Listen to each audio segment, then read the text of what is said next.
Leveling up extreme business growth through raising your game. When what was once extraordinary becomes ordinary, you know you've leveled up.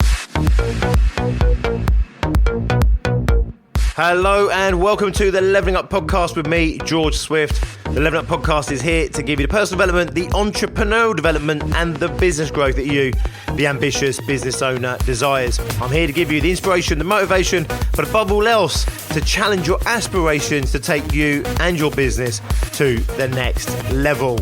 Don't forget, subscribe to this podcast and never miss an episode. The title of today's episode is that nobody cares about you. This is obviously not entirely true. I'm well aware you've probably got plenty of people around you that do care about you and have your best interests at heart. What I'm really referring to here is specifically in terms of your market, your industry, your client base, your prospects. They really don't care about you. They don't really care about your business. They don't even really care about your product or your service. What they really care about is themselves. They care about themselves. They care about their problems. They care about what they're trying to do, what they're trying to create. And we find that more often than not in business, we tend to spend a little bit too much time talking about ourselves, a little bit too much time talking about what we do and how we can help them, rather than actually listening to them about what they want help with, and then consultatively having a communication, a conversation with them to work through how we can support them in achieving what it is that they want to achieve. It has to be all about them. It's the nature of being in business. You're there to serve other people, whether that's because you're a service-based business and you're there to do their accounts, and if you're an accountant, their books, if you're a bookkeeper, you're there to support them and coach them if you're a business coach. If you're a product company, you're there to give someone something or sell someone something that's going to help them in some way. It might be utilitarian, something that actually serves them in some way, or it might be something that just amuses them, something that distracts them. It doesn't have to be deep and meaningful, but the chances are what you do is meaningful when it's in the context of your client and what it is that they are purchasing your product for. So the point is this, really simple, is it doesn't matter about what you think. It doesn't really matter about what you believe to be true. It doesn't really matter about what you know. It's all about your client. Everything is about your client, your marketplace. It's all about your prospects. It's all about them. It's all about their life. It's all about their wants, their needs, their desires, their ambitions. It's all about their pain. It's all about what they are trying to create for themselves.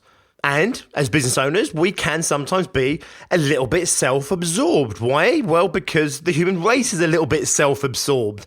The whole point I've just said is it's all about your client. It's all about them. The reason being is because they are naturally a little bit self-absorbed. We all are. Our problems are the most important problems. Our life is the most important life. This is nature. This is evolution. It's not selfish, because once we take care of ourselves, then we naturally, automatically start giving to other people. It's the most natural thing for the human species to do. Take care of themselves, number one, and then number two is immediately start supporting and helping and serving other people. However, the truth of the matter is, when it comes to doing business, they are obviously very much, just like you, first and foremost, their business, their life is the most important business in life to them. And therefore, when you turn up as a stranger in their life and start talking about you and your business and your ambitions and what you're trying to create, even though you think you're doing it in like a presentation style that is maybe part of marketing or it's a part of the sales process, it feels like you're giving and contributing. It feels like you're serving, but actually, really what you're doing is taking. You're taking attention away from them and you're bringing attention onto you. Now, you imagine going to a dinner party and you're sitting next to someone and they talk about themselves. It doesn't feel like a particularly enjoyable conversation. Now think about a conversation where it's all about you. You fucking love that conversation. You think the person that's listening to you all night long, completely engaged in your life and your problems and your woes or your challenges, or they're just completely invested in what you're trying to achieve, and they spend the whole time, just asking questions about you and grinning and smiling and lapping it up, you'll think that person is the greatest person on earth. You'll think they're the friendliest person on earth. You think they're a really nice person. Why? Because they've just indulged you for the past 2 hours so you can indulge yourself in your life, right? And for most of us, that is our favorite topic. Again, this is not insulting anybody. I know you care about other people and other things. I get it, but get this. Fundamentally, we are a little bit self-obsessed. Now, what we do is when we go into conversations, we have to curb that natural focus on ourselves, and we deliberately ask a few questions of the other person. Think about that first date that you go on, maybe for some of us a little while ago, but you think about that first date and you're obviously super interested in the other person. Of course you are, but there's another part of you that is really trying to sell yourself. You want them to see you in a certain light. And you know it doesn't go down particularly well if you're self-aware. If you're not self-aware, you're oblivious to this and you didn't get any that night. But basically, you understand that it can't be about you in that date scenario. You're thinking, right, I have to ask them questions of her or him. I have to take an interest in their life. Because you know that if you just gobble off about yourself and talk about yourself and your life and everything else, it's a massive, massive turn-off. Now, for most of us, that's not an easy thing to do. Like, it's a natural thing to do, certainly when we're younger, and then we learn that it doesn't work for us.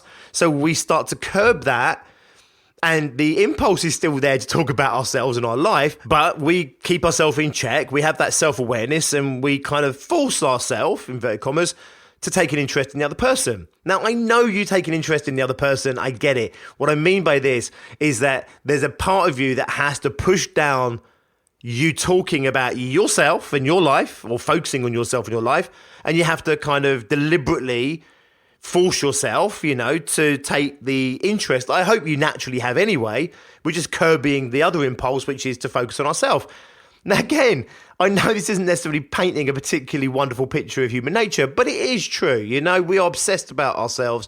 We're obsessed about our families, our lives, our businesses, our products, and our services. And even when we're in conversations with other people where it is about the other person because we're trying to engage them with our service or our product, we do still end up obsessively focused on ourselves and our products and our services and what we can do for them. And it feels like you're serving them when you're saying, this is what we can do for you. This is how we can help you. Obviously, it still feels like it's about them.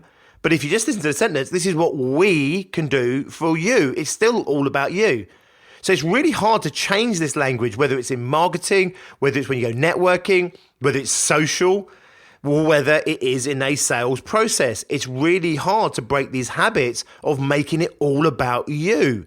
And even when you think you're making it about them, if you really listen to yourself, if you have that self-awareness, quite often you'll realize that, oh my God, I don't mean it to be about me. My intention is it isn't about me, and yet somehow it still sounds like it's all about me. Make sense?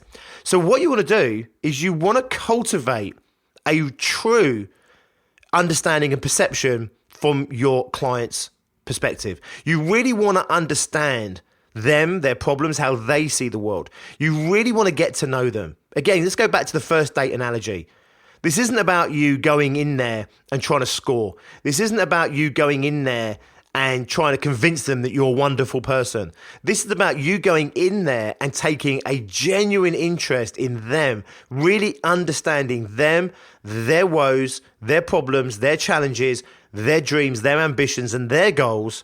And then it's all about you supporting them in achieving that outcome.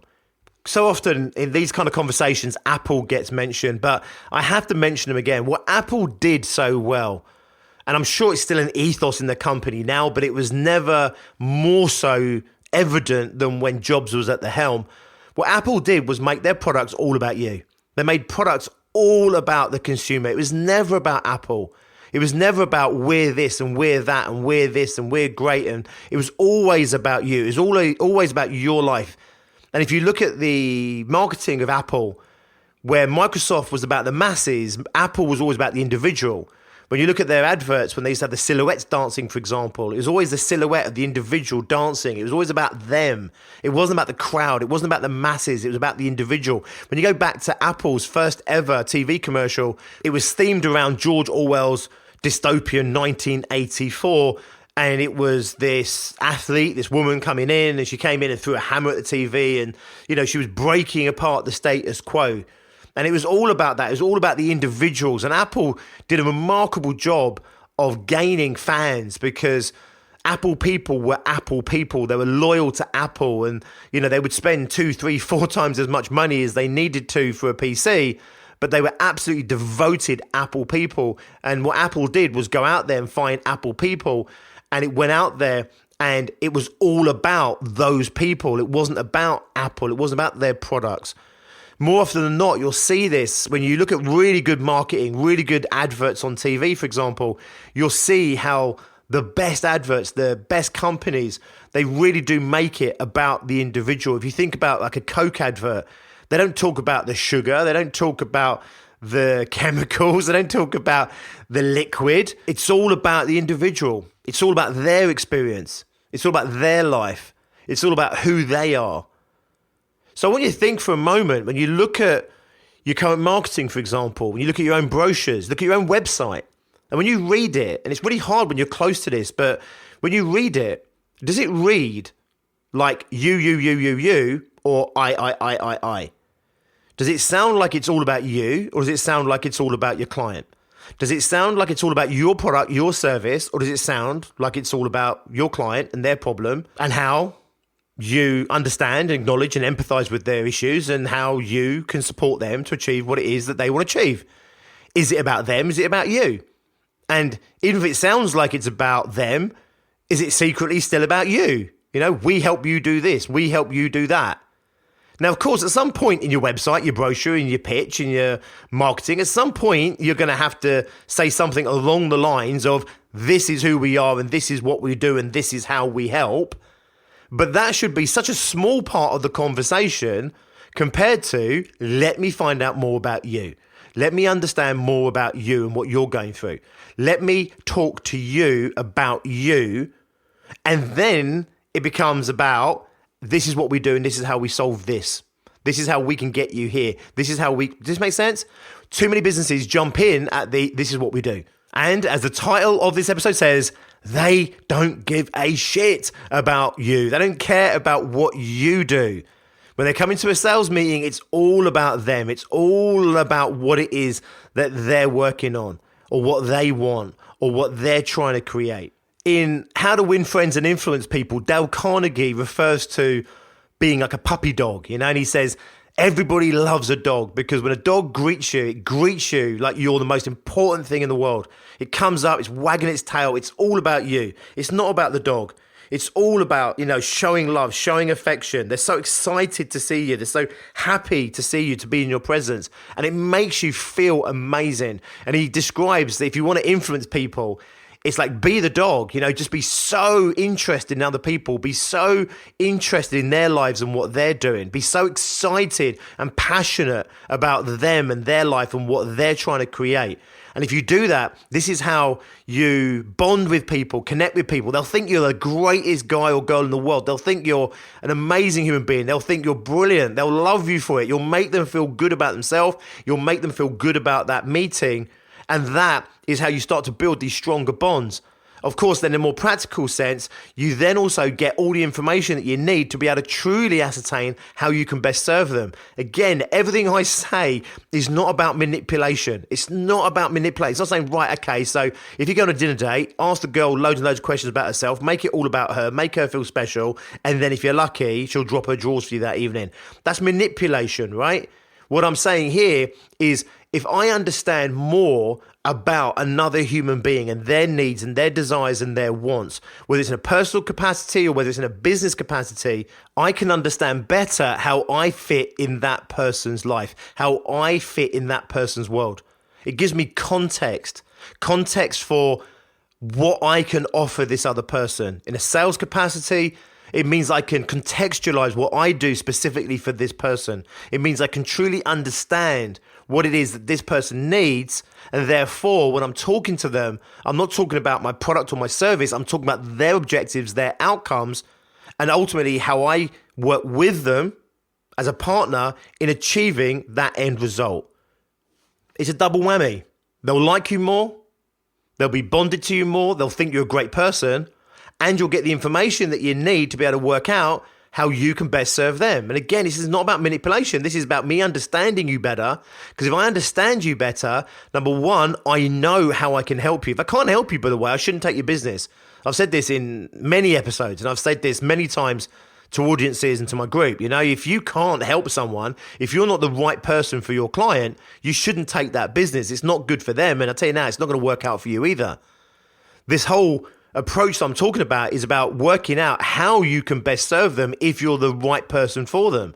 And once you understand that you really are the right person for them, and your product is the right product, and your service is the right service, and how you do it is the right thing for them, then you can then contextualize everything that you're doing and offering to a focus that is important to your customer, not one that's important to you.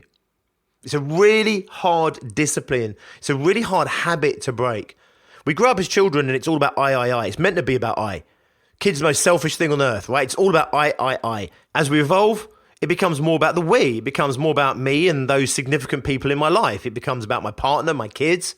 And then as I evolve through my life, as I grow older and as my own kids, for example, don't need me as much as they did, it's a natural evolutionary process for me to then start to contribute to the wider community, for me to give back to the wider community. So we go through what I call the I, we, they phase.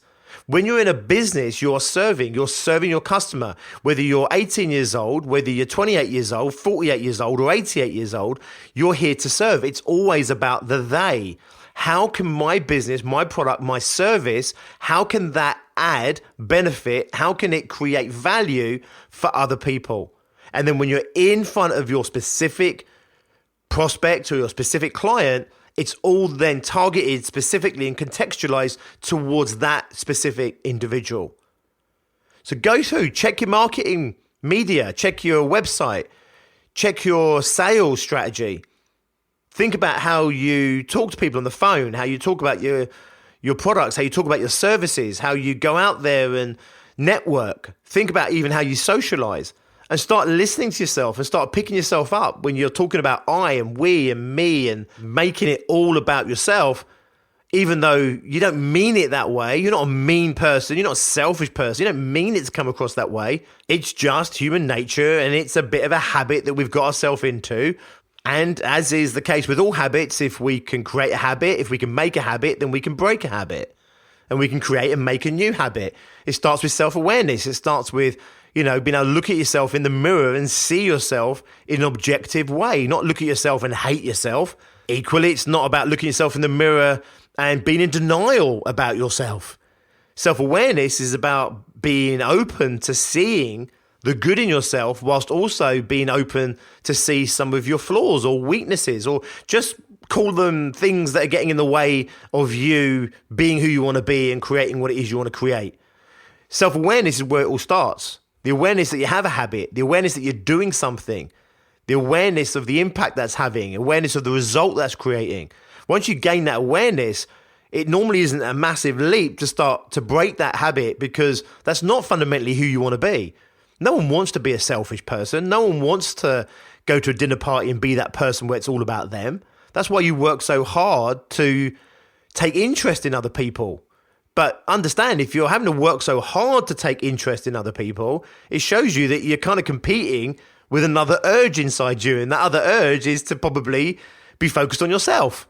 And again, I'm going to say it, this is not about you being completely selfish. This is about you being a human being. And I'm not saying you're doing this all the time. I'm not saying you're one of those obnoxious people that blindly go through the world, making it all about them, completely focused on themselves, and they're the most important thing. I'm not saying that's who you are. What I'm saying is, if you look at your marketing material, if you look at your website, if you look at how you sell, if you look at how you communicate, you may start to see some habits in there of talking about yourself. And even when you're not talking about yourself, you're talking about them, but it's still all about you.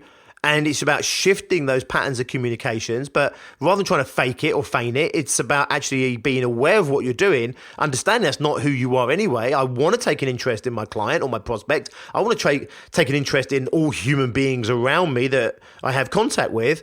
And once you tune into that desire in yourself, then it's about living into that intention. Things are only hard work when they're not your natural way of being. So even though you don't mean to be talking about yourself on your website or talking about your products on the website or talking about yourself when you go to a business meeting, even though that's not what you're trying to do, when you have awareness that is kind of what you're doing, then you kind of look at that and think, I don't like that. I don't want to be that person. That creates the stimulus, the impetus for you to create that change. And when you then tap in and tune into the intention of what you really want and how you really want to be and how you really want to be perceived and what you're really trying to gain here as an outcome, you'll naturally start to step into that authenticity when you truly connect with that overriding intention. And then just like all habits, you'll accidentally slip out and go back to your old ways, and then you gain awareness and you see yourself doing it, and then you put yourself back into that authenticity, back into that intention, and you start to naturally then adjust how you communicate. You may have some bad habits of how you talk, and you may have some bad habits in terms of how you word things and sentences, whether that's in written copy or whether that's in verbal communication. And you may need to really think about how you come across and what you say and start to construct your way of communicating in a way that truly gets across what it is that you're truly intending, which is, I just want to help people. I want to help you. I want to serve you. I want to give you a product that's going to make your life easier or better or more enjoyable. I want to give you a service that's going to help you to create and achieve what it is that you want to create and achieve. And that's your intention. I'm sure it is. When you scratch beneath everything else, I'm sure fundamentally you're just a decent business owner that is trying to do a decent job for other decent people, and you're trying to help. And it gets a bit confused sometimes because we never learn truly, maybe sometimes, how to really take an interest in other people, how to truly listen to other people. So this episode, yes, I've talked about sales and marketing in your business. I've also talked generally about, human nature and human communication, because fundamentally you don't want to go into business and, fake something and then go back to your normal life and be a different person. You want to personify who you want to be. You want to be a certain type of person. Do you want to be liked? Do you want to be able to have influence with people? Do you want to be able to serve people, help people? Do you want to truly find out what people are trying to achieve in their life and how you and your products, your service, your business can support them in that? The chances are, I'm sure it is. So what we have to do is we have to sometimes step back a little bit from our human nature. We have to step back sometimes from our limited, instinctive approach to things, which is of no fault of our own. It's just instinctive. It's human nature. It's how we've evolved. And it's about making sure that we step into this place that we want to be, create the person who we want to be the person we want to be, and then portray that through our businesses, and then portray our businesses through our websites, our marketing, our communications, our podcast, whatever it is that you use to communicate what you do. And then you'll start to be perceived as what you really are, which is you're there to help, you're there to support, and you're there to help. But when you start a sentence with I, when you start a sentence with my product, my service, what we do, instantaneously you're signaling to the other person that this meeting is not about them, it's all about you, and you're going to potentially lose the opportunity for the sale, and you're going to lose the opportunity to be able to help them and support them or do something or give something of value to them. Food for thought, something to think about. If you are a small, ambitious business owner and you haven't yet hit 100K and you want to hit 100K, and you want to know what is it you need to do in order to hit that 100K in the next 12 months, maybe even less, then don't forget the Six Figure Fast Track is a webinar masterclass that's there designed specifically to help you, the 5-figure service-based business, whether you're doing your first 10K, 20K, 30K, or whether you've been around a little bit longer, 40, 50, 60, 70K, to start to create the genuine success that I believe you deserve, given your commitment to trying to do the best you possibly can, putting in the long hours, making the sacrifices, taking on the risk that you do as an entrepreneur. I want to help you to achieve results that you want in your business, and therefore the Six Figure Fast Track is designed to help you create the right mindset, the right business model, and the right methodologies, the day-to-day activities that are going to take you and your business onto exponential growth. You can find that link at biggerbrighterbolder.co.uk/fast track. You'll also see a link there to our live events. So these are events where you can be fully interactive, you can ask questions, we have Q&A time in there as well to really help you get under the bonnet of the problems that you're facing, the challenges that you're currently facing, maybe even just to work out how can you apply some of the tactics and strategies that I lay out in the Six Figure Fast Track specifically to you and your business. If you're interested in those, you'll find that at the same URL link, biggerbrightbolder.co.uk/fast track. Hopefully see you on one of those shortly. But until then, as always, be successful. Leveling up extreme business growth through raising your game. When what was once extraordinary becomes ordinary, you know you've leveled up.